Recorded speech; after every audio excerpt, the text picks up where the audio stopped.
With all the labeling that goes on, it's imperative to flesh things out more precisely. As Dr. Hugh Lin of Ho'oponopono would say, you have to be very precise in this life. When you hear the word boomers, and people will just kind of en masse lump a whole decade or generation of people into one description of human,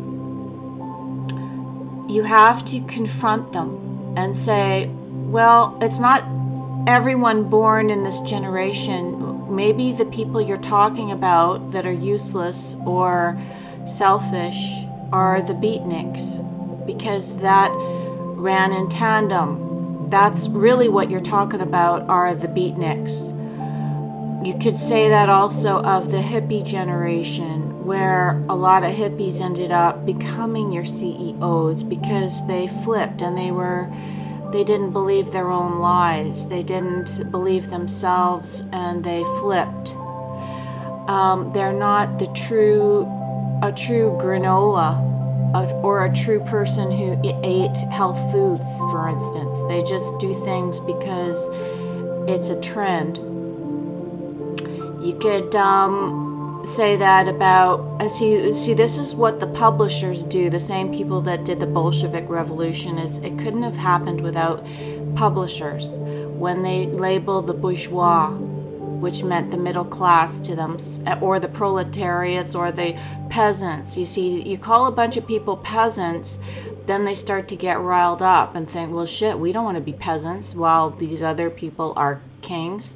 So they start labeling people before they start them to be at war. You're going to have to unlabel yourself.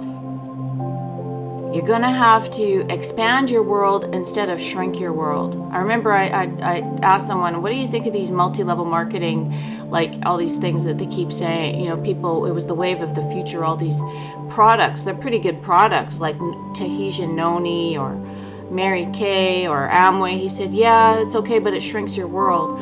When people get into that, it's like that's all they can talk about. They see you as a this or a that.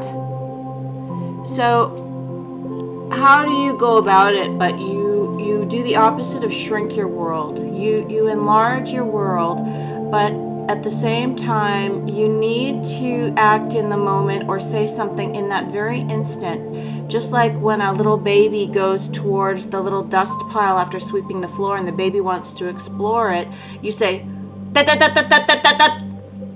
You know what I mean? And the baby will stop. So likewise, when people say the word boomer, you have to go, dat, dat, dat, dat, dat, dat, dat.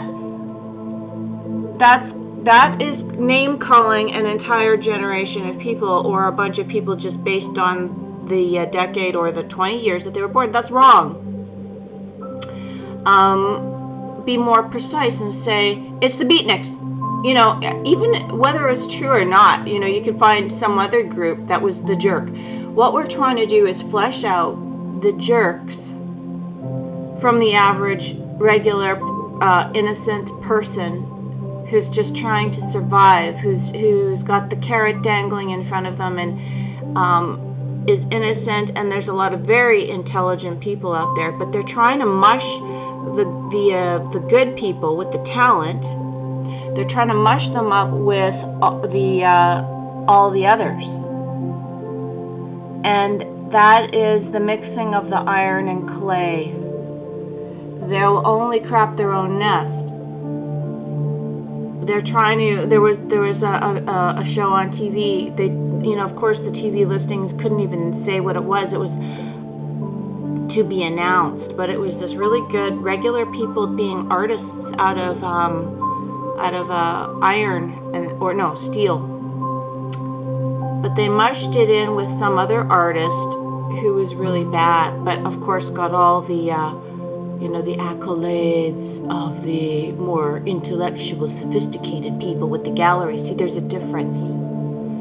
There's a big difference between people who are genuinely loved and those people who are forcing themselves upon you. It's a rape. It is a rape of your mind. and anyone who has been forced. Like, that's why it's important to understand what narcissism is, because it's a very subtle forcing. Oh my goodness, this guy is so darling. So anyway, what I'm trying to say is words are important. Don't let people get away with saying the word boomer again. Okay, it's not a cliche. It doesn't catch on. Or actually it did catch on, but it's stupid. It's okay if you're talking as a very mature person and you can just let it go fast, but people cling. People are clinging. You need some fucking cling free, okay? Cling free of the mind.